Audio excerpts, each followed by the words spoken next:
Allez, on avance.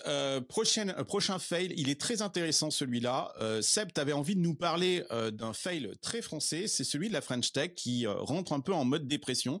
C'est la première crise pour la French Tech.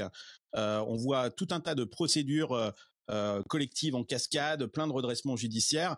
Et tu avais envie de nous parler de ça. En tout cas, la French Tech, oui, qui a 10 ans, la French Tech telle qu'elle a été, tu vois, conçue, pensée, on va dire par les pouvoirs publics, puisque pour une fois, c'était un truc top-down qui a pas trop mal fonctionné. Je pense qu'on sera à peu près tous d'accord là-dessus. Et tu l'as dit, 10 ans après, oui, c'est un peu tôt, mais ça y est, on rentre dans le dur là. Donc, c'est pas à cause de la French Tech. D'ailleurs, c'est le contexte, momentum depuis 18 mois. Vous l'avez raconté 100 fois ici. D'abord le Nasdaq, puis les scale-up licornes US et la hausse des taux et patati et patata. En gros, on a, c'est vrai, pas mal notamment de redressement, placement de redressement judiciaire, qui arrive après les conciliations, hein, quand tu n'as pas réussi à trouver avec un mandataire ad hoc et que ça suffit pas, tu vas te geler tes dettes bancaires, les URSSAF, etc. Bah, tu as vu des medtech, ça a été BioSerenity, des EasyWork dans l'intérim, des boîtes dans l'immobilier comme Bellman, location de voiture aussi Carlili, la foodtech Fresh Cancan, que j'avais fait d'ailleurs sur mon podcast, tiens, qui ont été en redressement et généralement rachetés derrière à la casse. On a des redressements qui arrivent là en tout début 24. C'est Mastéos qui a pareil, qui a plus de cash dans la PropTech, qui avait levé des dizaines de millions d'euros sur une valo à 150. Aujourd'hui, ça vaut à la louche 1 million, tu vois. Donc divisé par 150 en 12-18 mois, c'est allé plutôt vite. Et à côté de ça, des plans sociaux, parce que avant d'arriver là, ou même en évitant ces cases-là, tu as eu quantité de procédures collectives. Elles ont quasiment doublé, tu vois, sur un an dans cet univers French Tech. On part de bas, certes, mais quand même x2, avec des effectifs dans lesquels on a sabré. Et dans les plus beaux noms de la French Tech, hein, les Mano Mano, Insect, Ledger, Back Market, c'est des noms qui doivent te parler quand même, Carlos, même si tu habites à SF, Miro, Payfit, Open Classrooms, le CIO est à New York. Elles ont toutes celles que je t'ai citées, viré entre 15 et 30% des effectifs. Donc c'est pas rien, tu vois, on y est allé quand même assez franco, comme on ose rarement le faire en France. Ça s'est fait sur effectivement des plans de départ volontaires, des plans de sauvegarde de l'emploi, on appelle ça comme ça en France, ou parfois des ruptures conventionnelles, ou carrément au fil de l'eau. Là, c'était un peu moins honnête, tu vois. Je pense que Camille aussi a suivi ça comme moi. Et ça, c'était une fois que tu avais déjà tout utilisé, c'est-à-dire les licenciements disciplinaires, donc pour faute, tu interrompes les périodes d'essai, tu casses les CDD, enfin tu les renouvelles, tu ne les renouvelles pas. Est-ce que c'est chiant? Oui. Est-ce que c'est grave? Non. La plupart retrouvent du taf. C'est normal, c'est plutôt sain. Est-ce que c'est terminé? Malheureusement non plus, parce que oui, 24 en fait, il n'y a pas de raison qu'on arrive au 1er janvier, ça s'arrête. Donc ça va durer encore sûrement quelques trimestres, ça va purger, et puis voilà, on va passer à autre chose. Qu'est-ce que ça nous apprend, Pierre, sur la French Tech Est-ce que c'est finalement un signe de maturité? C'est-à-dire que, comme la Silicon Valley, la French Tech est victime d'exactement la même chose? Donc moi, tu sais, j'ai jamais tellement cru à la French Tech, dans le sens où il y a une tech française qui est mieux que la tech allemande ou la tech machin, donc ça m'a toujours gonflé. C'est les Jeux Olympiques. Moi, je pense que c'est pas un phénomène français, c'est un phénomène mondial. Et la réponse que j'ai envie de donner, c'est que la machine à start-up telle qu'on l'a imaginée s'est arrêtée. La machine à start-up, c'est de dire tu fais un principe, puis tu fais un site, puis tu fais une série A, puis tu fais une série B, etc. Et les gens se disaient, je lève, puis je continue à lever, peu importe si je monétise, si je suis profitable, etc. On s'en fout. C'est la machine à start-up, et à la fin, j'ai une licorne.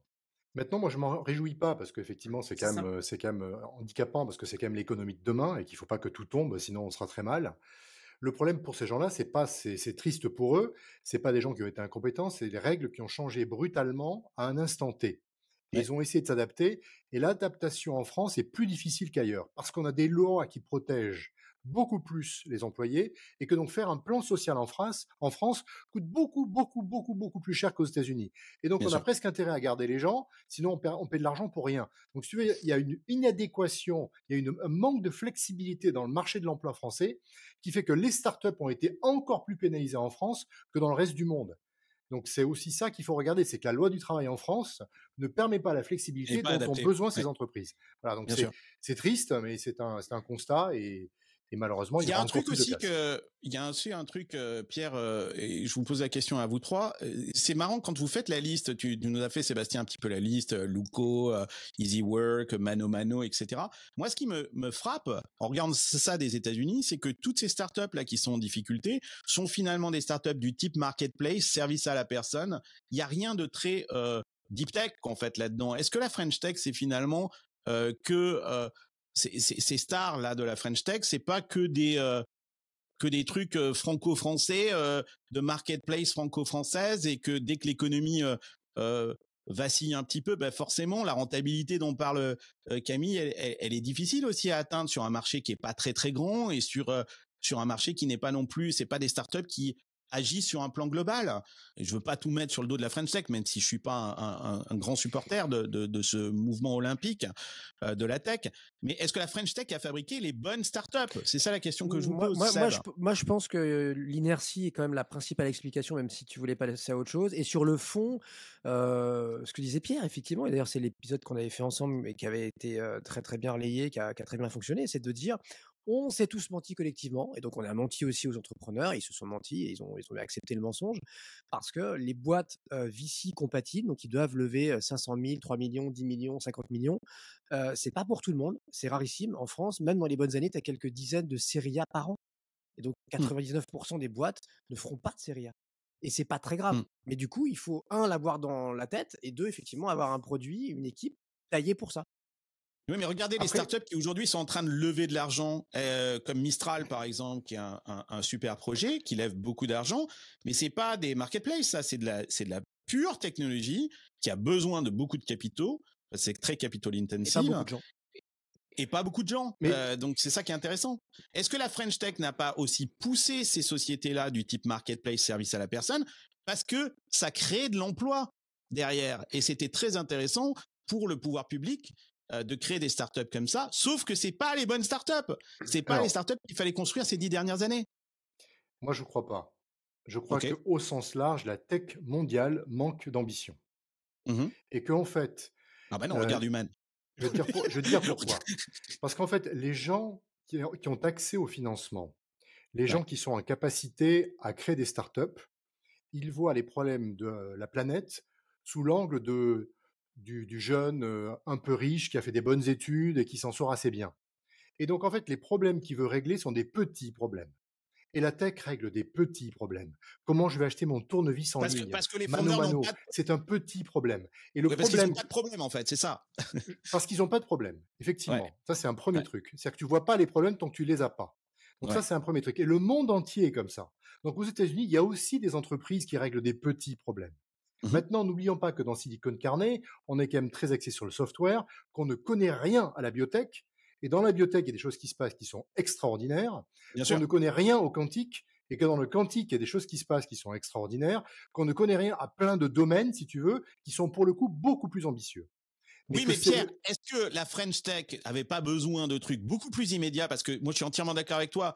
La biotech, l'informatique quantique, etc., c'est super intéressant. Sauf que ça met énormément de temps. On n'avait rien pour communiquer. C'est ça, on n'avait rien à montrer. C'est ça le problème. Et la French Tech avait besoin de montrer des trucs. Mais c'est exactement ça qu'on doit financer, Carlos. Absolument.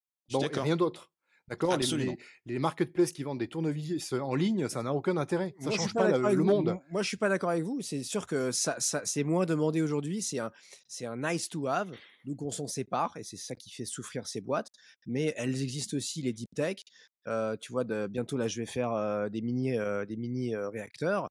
Enfin, je vais mettre ça en ligne parce que je l'ai interrogé il y a pas longtemps. C'est une boîte qui s'appelle Jimmy, qui est française, qui a levé. Alors, vous pouvez rigoler, 30 millions, enfin, c'est même pas levé, ils ont eu une subvention de France 2030, je crois, de 30 millions, et puis ils vont lever derrière, mais tu vois... Pour faire des réacteurs, hein. Ouais, sur des SMR, des mini centrales, si tu veux, que les industriels auront chez eux. Mais c'est génial, ça. Mais c'est génial, mais il faut lui filer 300 millions à ces mecs-là, il faut pas leur filer 30 millions, quoi. Mais j'ai pas compris, c'est pourquoi on n'est pas d'accord? J'ai pas compris. Parce que je pense qu'il faut les deux, si tu veux. T'as raison, il y a des trucs sur lesquels nous, on n'est pas bon, on en parle peu ici, sur les deep tech, les choses très tech, mais...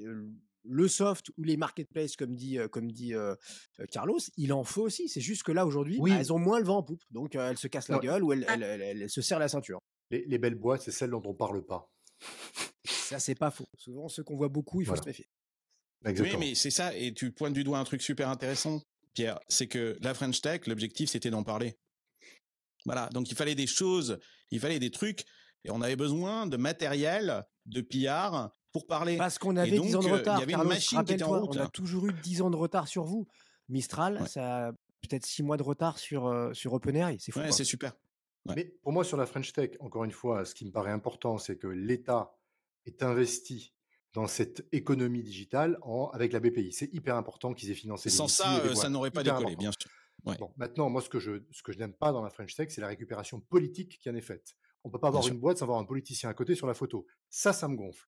Mais par Ouais. contre, le fait d'avoir fédéré des réseaux d'entrepreneurs et d'avoir injecté de l'argent de l'État pour démarrer une économie digitale, ça, c'est intelligent.